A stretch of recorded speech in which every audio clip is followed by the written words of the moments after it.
Well, with that idea in mind, let's see how some of that philosophy translates into issues. Let's start with education. Okay, you list education as the most important issue for Tennesseans because it directly impacts virtually all others. What do you propose for education in Tennessee? So, as I said, and I won't repeat, but the basic reading at that beginning level is important. But let me go a little further to say that education should be conception to the grave. The old K-12, higher ed, 2-year, 4-year, those boxes are not appropriate today. Education's conception to the grave. Examples. If pregnant moms take fish oil and folic acid while they're pregnant, the right amounts, and breastfeed their children if they can, their babies will have an 8 to 12 point increase in their IQ at adolescence. And we now know that, but a lot of people don't know that. That's an education problem. So literally beginning there, 15% of your brain is developed at birth, and 85% of your brain is developed when you're 5 years old. The rest of your life, you go from 85 to 100. We have to focus more at that pre-K level. Now, that doesn't mean government programs or expand a pre-K government program. It means everybody, all hands on deck. Foundations, daycare centers, child care centers, churches. The home is first. I should have said that first, the home. But everybody, I would say that a Wamp Governor's 3-star program would not just be about economic development. It would be about a written plan at the local level right here on how you access all the private resources to have reading integrated, and every child that enters kindergarten is reading. Because that's the biggest problem we face right now is once you have to remediate, and again, you follow these models. So that is so important. Now, when we're talking workforce, and I was hands-on involved in recruiting Volkswagen, and I spent half a day at Hemlock in Clarksville last week, there's no question in my mind that vocational education focus in our secondary schools is an important step for the workforce of tomorrow. Tying even more our community college and technology centers in with secondary schools. So let's say a young man or woman gets to the 10th grade and they say, and a lot of kids I think go through high school just thinking all I got to do is get through and then the world will open up to me. Instead of beginning in about 10th grade or 9th grade, you say, wonder what I'd like to do, and maybe get on track and start picking up those college courses early. Get them fired up about this, man. I'm going to actually get this ready and I'm going to enter the workforce. And we're seeing, like at Hemlock, they need 80 graduates a year with a 2-year associate's degree, and they want to tell you what they need them in, and that's 400 people in a very short period of time with extraordinarily good jobs. That's preparing our workforce for tomorrow. But this integration's got to be made completely, do even more than we've done at marrying these things up. Now, this is not, anybody that's worried, because I'm a strong conservative, socially, fiscally, but I have no fear of the government putting somebody on a track, so to speak, just by telling a young person, are you interested in a trade? Are you interested in robotics? Are you interested in solar technology to go to work for Hemlock? Are you interested in electronics? Are you interested in being an electrician? Those type trades will lead people into needing a 2-year associate's degree in order to enter the workforce at a good level, because a 4-year degree is absolutely wonderful. Both my kids are going to have them in a timely manner, and my daughter's probably going to go to law school, but that's not what everybody wants to do. Matter of fact, we've probably got too many lawyers already, so that's what I'd like to see, and we can do more of that and really prepare the workforce. So education's got several dimensions, and I'm going to tell you, my brother's got a graduate degree in architecture, but over a year ago, he lost his job.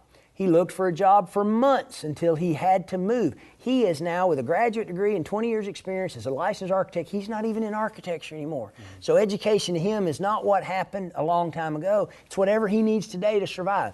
So this whole, we got to quit thinking about education the old way. The new way is conception to the grave, and places like Vol State is where anybody at any age can come and reintegrate into a job and economic opportunity in a new way, a new paradigm. So it's a lifelong experience. That's one thing we've got to do, is keep looking at it more differently and funding adult education as much as we possibly can, because how many people in Tennessee now in this economy are looking for work, but they don't have the skill sets yet to go get it?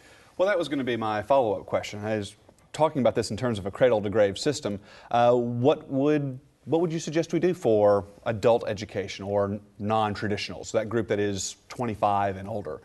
like your brother, who have a graduate degree and need to come back? Are there going to be special incentives for them to come back to college? Or are there going to be? One thing I'd like to see, there's a lot of talk in the legislature, and it's something we can work together on, but like the Hope Scholarship has benefited a lot of students, benefited both my kids, and it's kind of ironic because I've never bought a lottery ticket, neither has my wife, and I wouldn't have supported it in the legislature because I think it's kind of a regressive and predatory type tax, because the people that pay the bills are the ones that can least afford it, and in my case the people who get the benefit are the ones that actually could afford not to have the benefit. But both of my kids go through University of Tennessee with a Hope Scholarship. So if there are surpluses from the lottery in any way, shape, or form, how about the non-traditional students who don't go through the regular route of I scored 27 on ACT, therefore I can go to a four-year college, and if I keep my grades up, I can benefit from the Hope Scholarship. What about that non-traditional student? How can they access the Hope Scholarship?